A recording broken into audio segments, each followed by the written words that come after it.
എല്ലാ കൂട്ടുകാർക്കും നമ്മുടെ പുതിയ വീഡിയോയിലേക്ക് സ്വാഗതം. ഇന്നത്തെ നമ്മുടെ വീഡിയോ എൻ്റെ കൂട്ടുകാർക്ക് വളരെ തന്നെ യൂസ്ഫുൾ ആണ്. നമ്മുടെ എല്ലാ വീടുകളിലും നിത്യമുള്ള ഒന്നാണ് സവാള.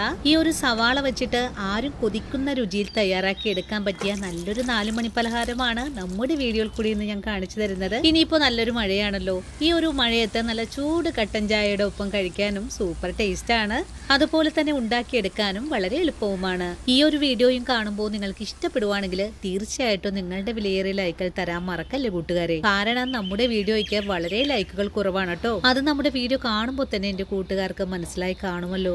നിങ്ങൾ എനിക്ക് ഓരോരുത്തരും തരുന്ന സപ്പോർട്ടാണ് നമ്മുടെ വീഡിയോ മറ്റുള്ള കൂട്ടുകാരിലേക്ക് എത്തപ്പെടുന്നത്. നമ്മുടെ ഈ ഒരു ചാനലിൽ കൂടെ ഞാൻ കാണിച്ചു തരുന്ന ഓരോ വീഡിയോയും എല്ലാ കൂട്ടുകാരുടെയും വീടുകളിൽ തയ്യാറാക്കി നോക്കാൻ പറ്റുന്ന പാചകങ്ങളാണ്. അപ്പോൾ ഈ ഒരു വീഡിയോയും എൻ്റെ കൂട്ടുകാർക്ക് ഒരുപോലെ തന്നെ ഇഷ്ടപ്പെടും.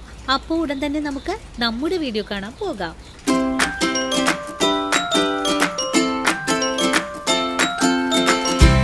വളരെ എളുപ്പത്തിൽ ഉണ്ടാക്കാൻ പറ്റുന്ന ചായക്കടി തയ്യാറാക്കി എടുക്കാനും വേണ്ടിയിട്ട് ഞാനിവിടെ 6 സവാള എടുത്തു വെച്ചിട്ടുണ്ട്.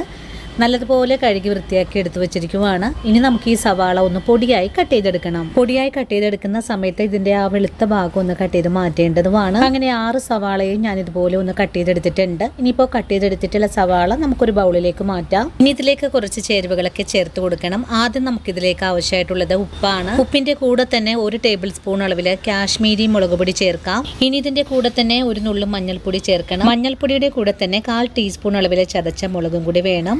മുളകും ചേർത്ത് കഴിഞ്ഞാൽ പിന്നെ ഒരു 2 പച്ചമുളക് കൂടെ നമുക്കിതിലേക്ക് ചേർക്കാം. നമ്മുടെ കുഞ്ഞുങ്ങൾക്കൊക്കെ കൊടുക്കാനാണെങ്കിൽ ഇതിലേക്ക് മുളകൊന്നും ചേർക്കേണ്ട ആവശ്യമില്ല. ഇനി നമ്മുടെ ചായക്കടിക്ക് നല്ലൊരു ടേസ്റ്റ് കിട്ടുന്നതിനായിട്ട് 1 സ്പൂൺ അളവിൽ ചിക്കൻ മസാലപ്പൊടി കൂടെ ചേർക്കുന്നുണ്ട്. നിങ്ങളുടെ കൈവശം ചിക്കൻ മസാല ഇല്ലെങ്കിൽ ഗരം മസാലപ്പൊടി വേണമെങ്കിലും ചേർക്കാവുന്നതാണ്. ഇതിന്റെ കൂടെ തന്നെ 1 ടീസ്പൂൺ അളവിൽ ഇഞ്ചി വെളുത്തുള്ളി പേസ്റ്റും കൂടെ.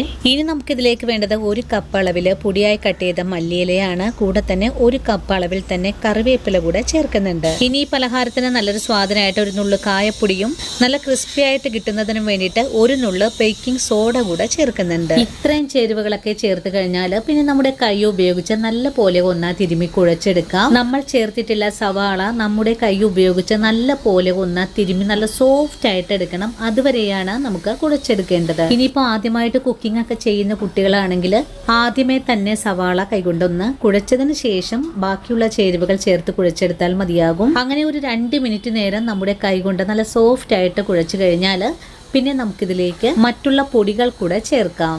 ആദ്യം നമ്മൾ ഇതിലേക്ക് ചേർക്കുന്നത് 1/4 കപ്പോളം മൈദയാണ്. മൈദയും ചേർത്ത് കഴിഞ്ഞാൽ പിന്നെ 1/4 കപ്പ് അളവിൽ തന്നെ കടലമാവും കൂടെ. ഇനി ഇതിലേക്ക് 1/2 കപ്പ് വറുത്ത അരിപ്പൊടി കൂടെ നമുക്കിതിലേക്ക് ചേർക്കാം. അരിപ്പൊടി ചേർക്കുമ്പോഴാണ് നല്ല ക്രിസ്പി ആയിട്ട് തന്നെ നമുക്കിത് തയ്യാറാക്കി എടുക്കാൻ സാധിക്കുന്നതും. വീണ്ടും നമ്മുടെ കൈ ഉപയോഗിച്ച് നല്ലതുപോലെ ഒന്ന് കൂട്ടി കുഴച്ചെടുക്കാം. ഇതുവരെ നമ്മൾ ഇതിലേക്ക് ഒരു തുള്ളി പോലും വെള്ളം ചേർത്തിട്ടില്ല. സവാളയുടെ നീര് കൊണ്ട് തന്നെയാണ് ഈ ഒരു പൊടി ഒന്ന് നനഞ്ഞു കിട്ടുന്നതും. 2 മിനിറ്റ് നേരം കൂടെ പൊടി കുഴച്ചെടുത്തപ്പോൾ നമ്മുടെ പൊടി ഇതുപോലൊന്നായി വന്നിട്ടുണ്ട്. നിങ്ങൾ ഈ പൊടി കുഴച്ചെടുക്കുന്ന സമയത്ത് വെള്ളം പോരായ്മ ഉണ്ടെങ്കിൽ കുറച്ച് വെള്ളമെല്ലാം ചേർത്ത് കുഴച്ചെടുക്കാവുന്നതാണ്.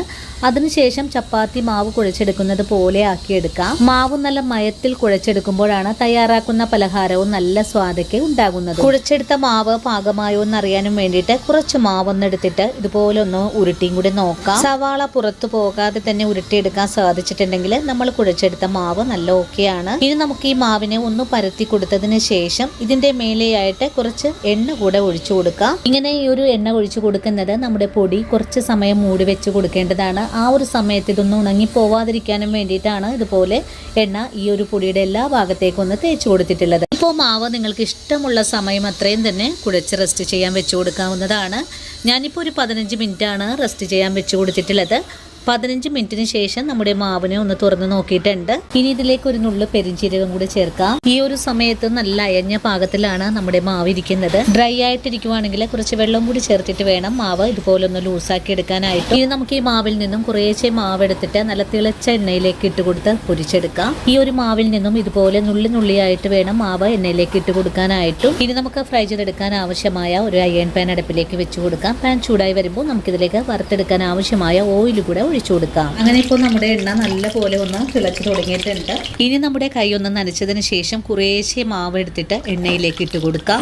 എണ്ണയിലേക്ക് മാവ് ഇട്ട് കൊടുക്കുന്ന സമയത്ത് എണ്ണയ്ക്ക് നല്ല ചൂടുണ്ടാവണം. ഫുൾ ഫ്ലെയിമിലേക്ക് വെച്ച് കൊടുത്തിട്ട് ഇതുപോലെ ഒന്ന് ഇട്ട് കൊടുത്താൽ മതിയാകും. ചെറിയ ചൂടിലാണ് ഇട്ട് കൊടുക്കുന്നതെങ്കിൽ സവാള എല്ലാം കലങ്ങിപ്പോകാൻ സാധ്യത കൂടുതലാണ്. ഇനി നമുക്ക് ചട്ടി നിറയുന്നത് വരെ നുള്ളിയായിട്ട് തന്നെ ഇട്ട് കൊടുക്കാം. എണ്ണയിലേക്ക് മാവിട്ട് കഴിഞ്ഞാൽ 1 മിനിറ്റിന് ശേഷം നമുക്കിതുപോലെ ഒന്ന് ഇളക്കി യോജിപ്പിച്ച് കൊടുക്കാൻ പറ്റുന്നതാണ്. ഇനി മീഡിയം ഫ്ലെയിമിൽ വെച്ചിട്ട് വേണം നമുക്കിതുപോലെ ഒന്ന് ഇളക്കി യോജിപ്പിച്ചെടുക്കാനായിട്ടും. നല്ല മുരുമുരാന്ന് തന്നെ ആയി വരുന്ന സമയത്ത് നമുക്ക് എണ്ണയിൽ നിന്നും കോരി മാറ്റാവുന്നതുമാണ്. ഇപ്പോൾ നമ്മുടെ ഉള്ളിപ്പക്കോട നല്ല പോലെ തന്നെ ഒന്ന് മുരിഞ്ഞൊക്കെ വന്നിട്ടുണ്ട്. ഇനി നമുക്ക് കോരി മറ്റൊരു പ്ലേറ്റിലേക്ക് മാറ്റാവുന്നതാണ്. ഇനി രണ്ടാമതും ഇതേ രീതിയിൽ തന്നെ നമ്മുടെ പക്കവട എല്ലാം മുരിച്ചെടുക്കാൻ പറ്റുന്നതാണ്. എത്ര എളുപ്പമാണ് ഈ ഒരു നാടൻ പലഹാരം തയ്യാറാക്കി എടുക്കാനായിട്ട്. നമ്മുടെ കുട്ടികളൊക്കെ സ്കൂളിൽ നിന്ന് വരുന്ന സമയത്ത് അവർക്ക് വളരെ എളുപ്പത്തിൽ ഉണ്ടാക്കി കൊടുക്കാൻ പറ്റിയ നല്ലൊരു 4 മണി പലഹാരം കൂടിയാണ്. അങ്ങനെ നമ്മൾ രണ്ടാമത് ഉള്ളിപ്പക്കോട എണ്ണയിലേക്ക് പൊരിക്കാൻ ഇട്ട് കൊടുത്തിട്ടുണ്ട്. എണ്ണയിലേക്ക് ഇട്ട് കൊടുക്കുമ്പോൾ തന്നെ ഇതുപോലെ ഒന്ന് ഇളക്കി കൊടുക്കരുത്. ഈ ഒരു കാര്യമാണ് നമ്മൾ ശ്രദ്ധിച്ച് ചെയ്യേണ്ടതും. അതുപോലെ എണ്ണയ്ക്ക് നല്ല ചൂടും ഉണ്ടായിരിക്കണം. അങ്ങനെ നമ്മൾ രണ്ടാമത് ഇട്ട് കൊടുത്തിട്ടുള്ള പക്കോടയും ഇവിടെ മുരിഞ്ഞു വന്നിട്ടുണ്ട്. ഇതും പ്ലേറ്റിലേക്ക് തന്നെ മാറ്റുവാണ്.